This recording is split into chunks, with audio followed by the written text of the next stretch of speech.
British people, my residents in Runcorn and Helsby, are being issued with Section 21 notices to get out of their accommodation, and illegal immigrants been moved in of crime. What would you do instead, though, if you were in charge? We will leave the European Convention of Human Rights. You can laugh, Chris, but none of this lot are getting deported. None of them are getting sent home unless we're out of the European Court of Human Rights, and that's what reform will do. Chris, about 6... Well done, Sarah Potchin. Here she debates Labour on illegal immigration. Listening to Labour is just painful, full stop. Apparently, just speeding up claims is the answer to deal with illegal immigration, so this Labour MP tells us. It's totally pointless because most of them get to stay, and more will keep on coming. When will enough be enough? When it gets to 100,000 a year? Turning up on our shore? 200,000 a year? At some point, we just have to say enough is enough and stop them landing on our shores, full stop. That will never happen under Labour. Labour ban on about ending the use of hotels, but they forget to mention that's because they are now going into houses. British people are literally being evicted so they can move asylum seekers in. I've not heard one Labour MP deny that is the case. The Home Office has just been boasting about arresting and deporting 4 Thai women who were working illegally in a massage parlour. They can pick on 4 women working illegally who may have been trafficked here and kept as slaves. Yet we have thousands of terrorists and criminals arriving every day, and nearly all of them get to stay. We've recently had some Iranian terrorists who came here illegally and tried to blow up the Israeli embassy. Let me guess, they'll get to stay because they don't like the chicken nuggets back in Iran. But at least they've arrested and deported a few women working illegally in a nail bar. So it's all good because obviously those women are the real threat to national security.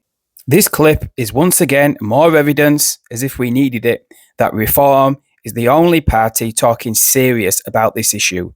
Take a listen. I can't welcome this announcement enough. So the hotel that was used in my constituency is a hotel. It's the reason I'm here. My mum moved to Blackpool to become a redcoat at that hotel, and now it's been an asylum hotel since 2021, when the previous government told us it'd only be used for 3 months. I opposed it, the council opposed it, yet the previous government put it in. We've been saying that needs to close as quickly as possible. Where are you going to put people, though? So this is about processing. So we know we've got a huge backlog left by the previous government. They lost control of our borders, pure and simple.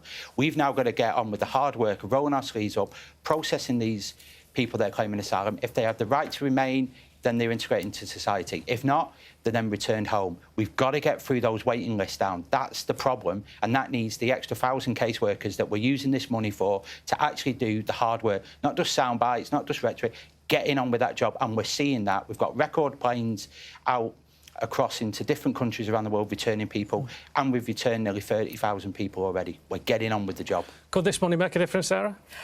Look, this government is absolutely, it's all words, it's all sound bites. We know that the government is buying hotels to put these illegal immigrants in now. So in my constituency... So you're saying it'd be a change of name, essentially? Yeah, in my constituency, I have an illegal immigrant hotel, as you know. I campaigned hard on it in the by-election. It's one of the reasons you lost that election.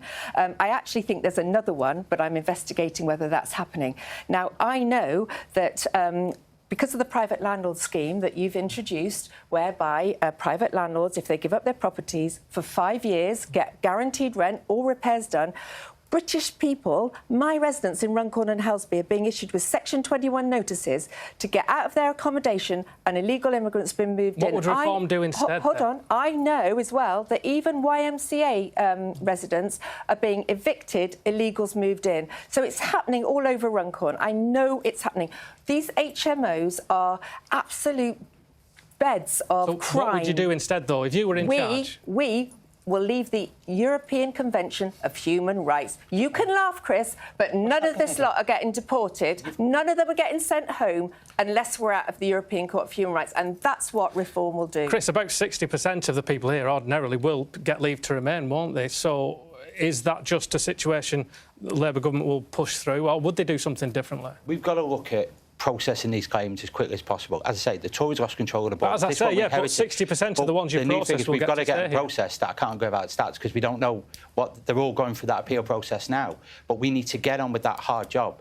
You know, it's all right just saying we can leave the ECHR and that's going to solve all our problems. It's not. People are claiming asylum. We're working with France. We've got a new deal with France, so now we can tackle them in the shallow waters. Oh, that's we need to stop them. Chris. But that's the real hard about smashing the gangs, not just rhetoric, delivering. Just bring Ashwin in quickly. I mean, a lot of money has been spent on this. I think your organisations argue that it should be spent differently and better. Yeah, there's two problems. Basically, the previous government effectively gave up on processing a whole load of asylum claims, and that increased the backlog, and so we had to spend a lot more on accommodating people. The second problem is that we have these national contracts for the accommodation, and we've got kind of national companies like Clear Springs who've got no interest in what happens in local communities. So we've said that we should give this job to local authorities, make sure they're funded properly to do it, so that they can take into account the local community circumstances.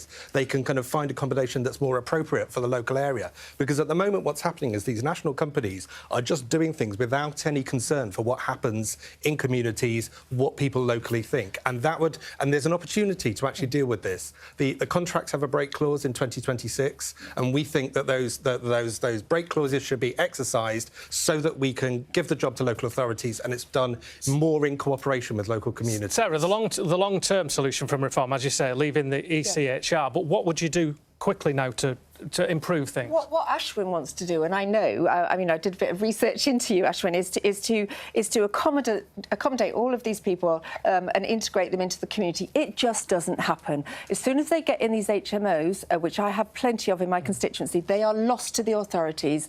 I have CCTV evidence of drug dealing, of knife crime, of prostitution. I have seen it. I have residents terrified to they won't let their children play outside. But what would reform do about it? We gather them up, put them in a deportation centre and send them home. What deportation centres? I think, again, it's all rhetoric and no action. That would be expensive, would it not, building detention centres? Expensive. It costs us £45,000 a year to house these illegal immigrants. What are we doing? That's taxpayers' money. That's all of our money. Part of the problem, though, is that